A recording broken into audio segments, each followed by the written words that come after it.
Hello, my name's Tom from Your Digital Partners. Today, I want to record a video to talk to you about why I think our pay-per-visitor model is the right way to bill SEO services. Now, I've spent nearly 20 years in SEO, and 15 of those years were spent in and around the digital agency world. And I have almost exclusively in that time seen digital agencies billing a retainer for SEO services. Now, I think that model is quite limited, and I think it's going to be really quickly apparent to you why that's not very good for the client, which is why I'm going to focus more in this video on why actually a retainer model isn't that good for the agency either when you think in bigger picture terms. Now, I often talk to people about this model and they very quickly get why it's going to work better for them, but I don't think they realize why actually digital agencies are also harming themselves by insisting on sticking to the retainer model. So hopefully this gives you a bit of a better insight into why we do it from our own point of view, not just yours as a potential client.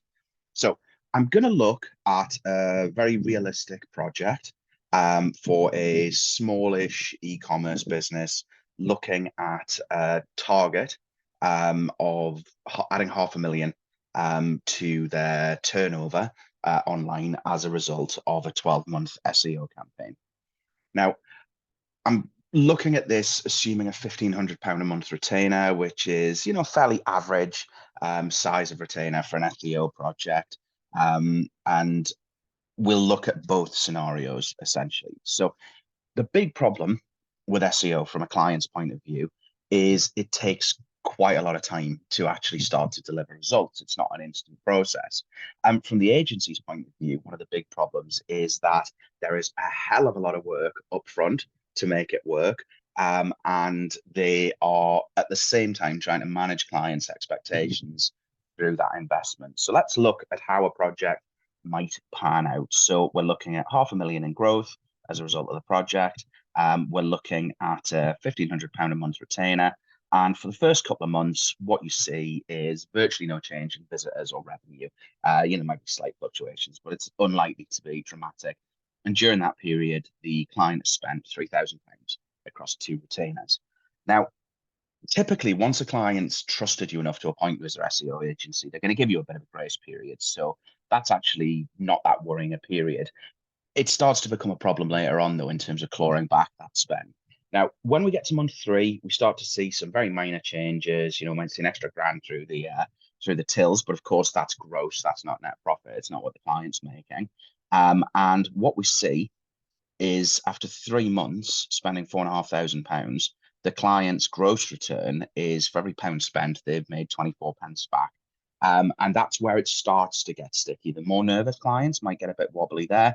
But as we go into month 4, 5, and 6, that is, I would argue, the most difficult month for a set of months, the most difficult quarter for a digital agency. So we see gradual growth, a little bit up. You'll often find that there's a month or two where it stays a little bit flat once things start to change, and then it spirals on. So what you've got, if we look at our cumulative return on investment, we've got a client who in month 4 has made about 54 pence back on every pound spent.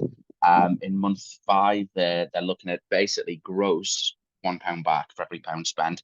In month 6, gross £1.34 back for every pound spent. And they are, of course, unless they're in the most ridiculous margins, still actually in the negative.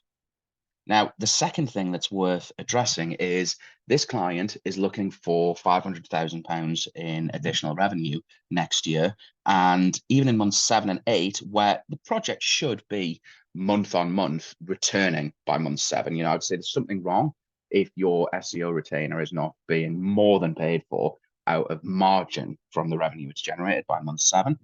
But even then, they're looking at a project that is still overall cost them money. They're looking at a target of 500,000 revenue, and they're looking at sort of 8, 10, 13,000 pounds in kind of monthly revenues. And they start to ask the question, well, when the hell are we ever going to get to the point where we're making some money? When are we ever going to get to that 500,000 pound additional revenue? So what you're really looking at in a typical retainer project, you're looking at a couple of months of gross grace period which you need to pay for later as the agency. And then you're looking at least 4 months, but probably more like 6 months of very, very difficult client relationships. The relationship at this phase can become quite combative. The SEO agency saying, look, we told you weren't going to have your money back yet. We told you it was going to take this long. We told you that we'd be getting roughly these results, and we are. The client is saying, listen, I've spent this money. I'm not getting my money back. I'm starting to lose faith that you're actually going to deliver on the results that you promised. So what the agency's finding themselves doing is spending a hell of a lot of time reassuring the client, and that's cutting into their ability to go out and actually grow the client's business. So, we can see why it's not ideal for the client, because they're spending for a large period of time before they get anything back. And during that 6 months, there's this really, really big trust factor, because the unfortunate fact is there are a lot of SEO agencies and not all of them are very good. Not all of them are very straight about what they can deliver. And there are just things that happen outside an agency's control as well. So there are a lot of different factors, and the client has got to really trust that they're actually going to see something back, and that this isn't going to be dead money for them. And meanwhile, the agency is putting a lot of time and effort into stopping clients from churning. And let's be honest, they do lose clients during this period. Clients go, they've put a lot of time in at the start in these initial months to set it up. They're just getting to the point where they're going to start to actually deliver and build a long-term client relationship. And the client goes, they've got to go out, do all of that work to try and get new clients. At the same time, there's potentially someone running around saying, oh, hey, look, hey, I know their agency. Terrible. I spent a load of money with them and I lost money. It was a disaster. So not a great model.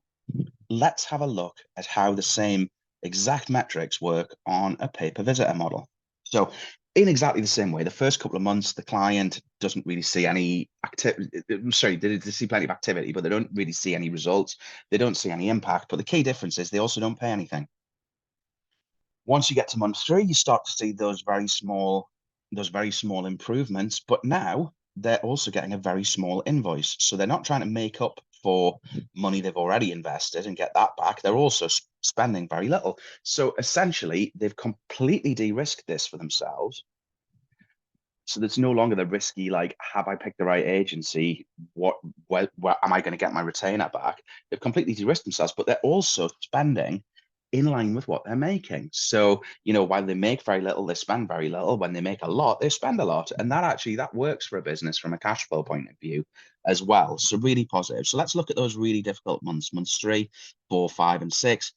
Over the course of those months, the business may have only sort of added about 10,000 total, 12,000 based on these numbers in sales.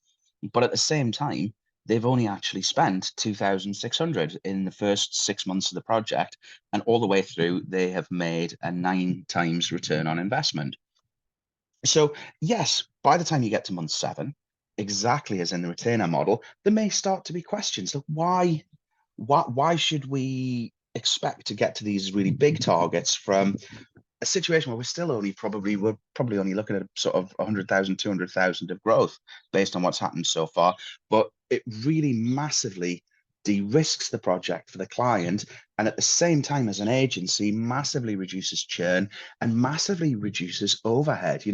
Big agencies hire whole teams of people to reassure clients that the money they're spending is coming back. Whereas as an agency, we can focus our time, our energy, our efforts on actually growing our client's brand. The trust is there because they know we don't make any money if they don't. So I hope that gives you a little bit of an insight into why we think the model is the right model, not just for you, but also for us. I'd like to record further videos to kind of get into the model in a little bit more depth. One of the key things that we're often asked is, look, okay, so we only pay when the traffic grows. What happens if the traffic grows and the money doesn't? So that really takes us into quite an important statistic, the average visitor value, which is made up of a mixture really of conversion rate, so the percentage of people who arrive at the site from organic traffic who actually become a customer, and the average basket value, so how much they spend when they become a customer. So we'll talk a little bit about how we establish those baselines to understand what growth actually is, and we'll talk a little bit about how we protect our clients against growth in traffic without growth in revenue. So I hope this has been useful, and I look forward to sharing more with you.